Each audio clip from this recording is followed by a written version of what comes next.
হরে কৃষ্ণ। প্রিয় দর্শক, শ্রীমদ্ ভাগবত মহাপুরাণটি সহজভাবে জানার জন্য ভিডিওটির নিচে সাবস্ক্রাইব বটনটি ক্লিক করুন।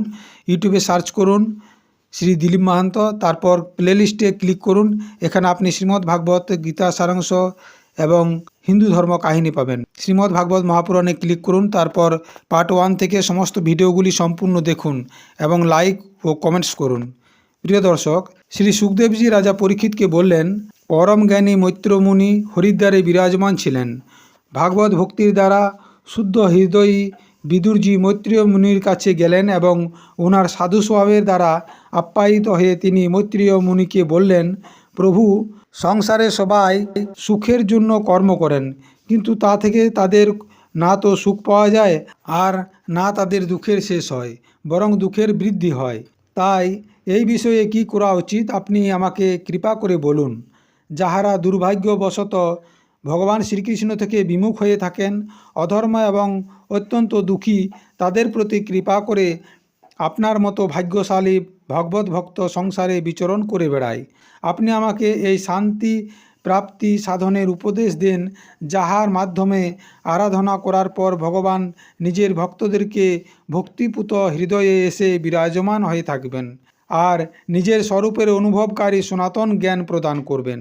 ত্রিলোকের নিয়ন্তা ও পরম স্বতন্ত্র শ্রীহরি অবতার নিয়ে যে সমস্ত লীলাগুলি করেন, যেমন অকর্তা হয়েও উনি কল্পের শুরুতে এই সৃষ্টির রচনা করেছেন এবং জগতে জীবের আহারের বিধান করেন, আবার যেরকমভাবে উনি নিজের হৃদয় আকাশে লীন হয়ে বৃত্তিশূন্য যোগমায়ায় আশ্রয় হয়ে শুয়ে থাকেন, যেরকমভাবে তিনি যোগেশ্বর প্রভু এক হওয়ার পরেও এই ব্রহ্মাণ্ডে অন্তর্যামী রূপে অনুপ্রবিষ্ট হয়ে অনেক রূপে প্রকট হন, সেই সমস্ত রহস্য আপনি আমাকে বুঝিয়ে বলুন। জগতে সবার কল্যাণের জন্য অনেক অবতার ধারণ করে তিনি যে বিভিন্ন লীলার মাধ্যমে দিব্য কর্ম করেন, এ বিষয়ে আপনি আমার কাছে বর্ণনা করুন। আপনি আমাকে এটাও বর্ণনা করুন যে ওই সমস্ত লোকপতিদের স্বামী শ্রীহরি সমস্ত লোকগুলি লোকপালদের এবং লোকালোক পর্বত থেকে বাইরের ভাগগুলিকে, যার মধ্যে সমস্ত প্রকারের প্রাণীদের অধিকার অনুসারে আলাদা আলাদা ভেদ দেখা যায়, ইহা কোন তত্ত্বের দ্বারা রচনা করেন? তিনি নিজের প্রজাদের স্বভাব, কর্ম, রূপ ও নামের ভেদ কিভাবে রচনা করেন? আমি মহামুনি ব্যাসজির মুখে উঁচু নিচু বর্ণের ধর্মগুলি অনেকবার শুনেছি, কিন্তু এখন ভগবান শ্রীকৃষ্ণের কথামৃত প্রবাহকে ছেড়ে অন্য সুখদায়ক ধর্মের কথায় আমার চিত্ত বিরক্ত হচ্ছে। দেবর্ষি নারদের মতো মহাত্মাগণও আপনাদের মতো সাধুদের সমাজে কীর্তন করেন, আর এই কীর্তন যখন মানুষের কানে ঢোকে তখন সেই মানুষের সংসার চক্রে আসক্তি নষ্ট হয়ে যায়। আপনার সখা মহামুনি ব্যাসদেবও ভগবানের গুণের লীলাগুলি বর্ণনা করার জন্য মহাভারত রচনা করেছিলেন। উহাতেও বিষয় সুখের উল্লেখ করে মানুষের বুদ্ধিকে ভগবান শ্রীকৃষ্ণের মধ্যে লাগানোর জন্যই প্রযত্ন করা হয়েছে। এই ভগবত কথার রুচি যখন শ্রদ্ধালু পুরুষের হৃদয়ে বৃদ্ধি হতে থাকে, তখন অন্য বিষয় থেকে সে বিরক্ত হয়ে যায়। সে ভগবানের চিন্তায় আনন্দমগ্ন হয়ে যায় এবং ওই পুরুষের সমস্ত দুঃখগুলি সমাপ্ত হয়ে যায়। আমার তো ওই সমস্ত শোচনীয় অজ্ঞানী পুরুষদের নিরন্তর দুঃখ হয়, যারা অতীত জন্মের পাপের কারণে শ্রীহরির কথাগুলি থেকে বিমুখ হয়ে থাকে। ভ্রমর যেমন ফুল থেকে রস বের করে, তেমনি ওই লৌকিক কথাগুলি থেকে সার কথাগুলি আমাদের কল্যাণের জন্য শ্রবণ করান। সর্বেশ্বর ভগবান সংসারের উৎপত্তি, স্থিতি এবং সংহার করার জন্য নিজের মায়া শক্তিকে স্বীকার করে রাম, কৃষ্ণ ইত্যাদি অবতার দ্বারা যে সমস্ত লীলাগুলি করেছেন তা শ্রবণ করান। শ্রী সুখদেবজি বললেন, যখন বিদুরজি জীব কল্যাণের জন্য এসব প্রশ্নগুলি মুনিশ্রেষ্ঠ মৈত্রজিকে বললেন, তখন মৈত্রজি বিদুরজিকে বললেন, সাধু স্বভাব বিদুরজি, আপনি এই জীব কল্যাণের জন্য এটি অতি উত্তম প্রশ্ন করেছেন।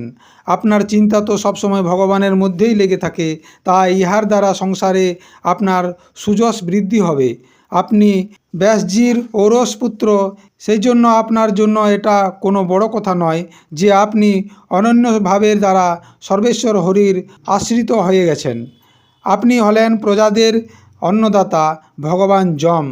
মান্ডব্য ঋষির অভিশাপের কারণে আপনি মহামুনি ব্যাসজির দ্বারা বিচিত্র বীর্যের ভোগ পত্নী দাসীর গর্ভে জন্মগ্রহণ করেছেন। আপনি ভগবান ও ভক্তের অত্যন্ত প্রিয়, সেজন্য ভগবান পরমধাম যাবার সময় আপনাকে জ্ঞান উপদেশ করার জন্য আমাকে আদেশ করে গেছেন। সেজন্য এখন আমি জগতের উৎপত্তি, স্থিতি ও প্রলয়ের জন্য যোগমায়ার দ্বারা বিস্তারকৃত ভগবানের বিভিন্ন লীলাগুলির বর্ণনা করছি। আপনি মনোযোগ সহকারে শ্রবণ করুন। সৃষ্টি রচনার পূর্বে সমস্ত আত্মাগুলির আত্মা এক পরমাত্মা ছিলেন। না দ্রষ্টা ছিল, না দৃশ্য ছিল।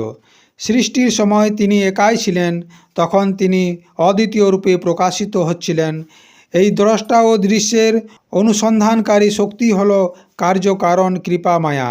এই ভাবাভাব রূপ অনির্বচনীয় মায়ার দ্বারাই ভগবান এই বিশ্বের রচনা করেছেন।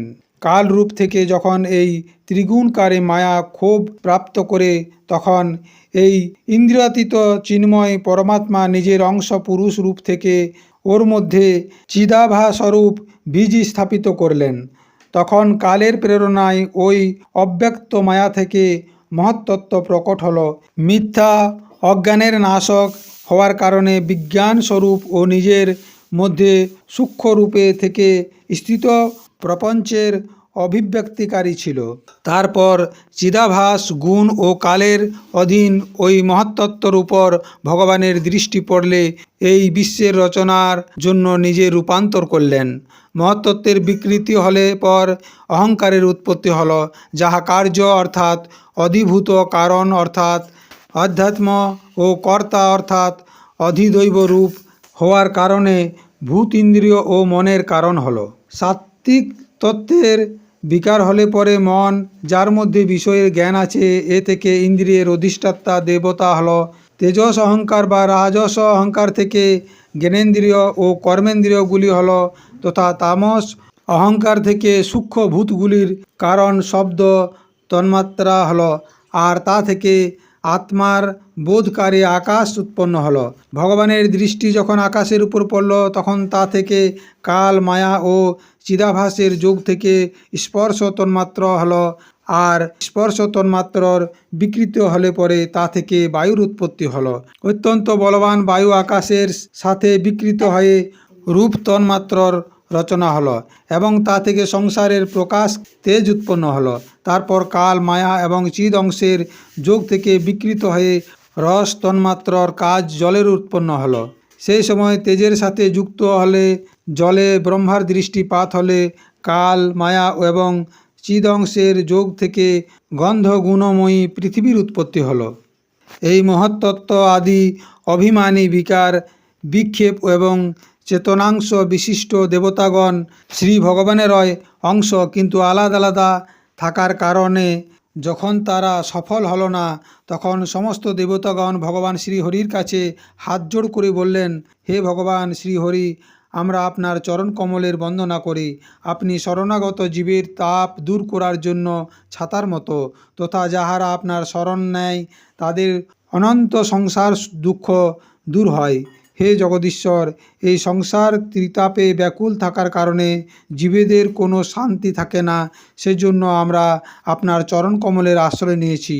মুনি ঋষিগণ একান্ত স্থানে থেকে আপনার চরণ কমলের আশ্রয় নিয়ে বেদমন্ত্র রূপ পাখিগুলির দ্বারা যার অনুসন্ধান করতে থাকে, তথা যাহা সম্পূর্ণ পাপ নাশিনী নদীগুলির মধ্যে শ্রেষ্ঠ শ্রী গঙ্গাজির উদ্গম স্থান, আপনার সেই পরম পাবন পাদপদ্মের আমরা আশ্রয় নিয়েছি।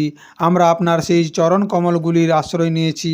ভক্তগণ শ্রদ্ধা এবং ভজন কীর্তন আদি রূপে ভক্তির দ্বারা পরিমার্জিত অন্তঃকরণে ধারণ করে, যাহার দ্বারা বৈরাগ্য পুষ্ট জ্ঞানের দ্বারা পরম বীর হয়ে যায়। আপনি সংসারের উৎপত্তি, স্থিতি এবং সংহারের জন্য অবতার নেন। এতএব আমরা আপনার ওই শ্রীচরণ কমলগুলির আশ্রয় নিয়েছি, যাহা আপনার শরণাগতদের অভয় করে দেয়। ইন্দ্রিয়গুলির বিষয়াভিমুখ থাকার কারণে যাহার মন বাইরে থেকে সেই অজ্ঞান ব্যক্তিরা আপনার বিলাসপূর্ণ পদবিন্যাসের শোভার বিশেষজ্ঞ ভক্তজনদের দর্শন পায় না। আপনি সৃষ্টি রচনার ইচ্ছায় আমাদেরকে ত্রিগুণময় করেছেন, সেজন্য বিভিন্ন স্বভাবযুক্ত হওয়ার কারণে আমরা আপনার সাথে মিলতে পারি না।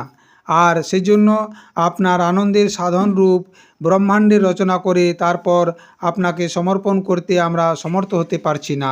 অতএব হে শ্রীহরি, যাহার দ্বারা আমরা ব্রহ্মাণ্ড রচনা করে আপনাকে সমস্ত প্রকার ভোগ যথা সময় অর্পণ করতে পারি এবং যেখানে স্থিত হয়ে আমরা নিজের যোগ্যতা অনুসারে অন্ন গ্রহণ করতে পারি তথা সমস্ত জীব ও সমস্ত প্রকার বাধাবিঘ্ন থেকে দূরে থেকে আমাদেরকে ও আপনাকে ভোগ সমর্পণ করতে করতে নিজের অন্ন ভক্ষণ করতে পারে এমন কোনো উপায় বলুন। আপনি নির্বিকার পুরাণ পুরুষ, অন্য কার্যবর্গের সহিত সমস্ত দেবতাদের আদি কারণ। প্রথমে আপনি গুণ এবং জন্মাদি কার্যের কারণ রূপা মায়াশক্তির মধ্যে চিদভাস রূপ বীর্য স্থাপিত করেছিলেন। সেজন্য ব্রহ্মাণ্ড রচনার জন্য আপনি আমাদেরকে ক্রিয়াশক্তি সহিত নিজের জ্ঞান শক্তিও প্রদান করুন। প্রিয় দর্শক, পঞ্চম অধ্যায়টি এখানে শেষ হলো। ষষ্ঠম অধ্যায় পরের ভিডিওতে। ধন্যবাদ।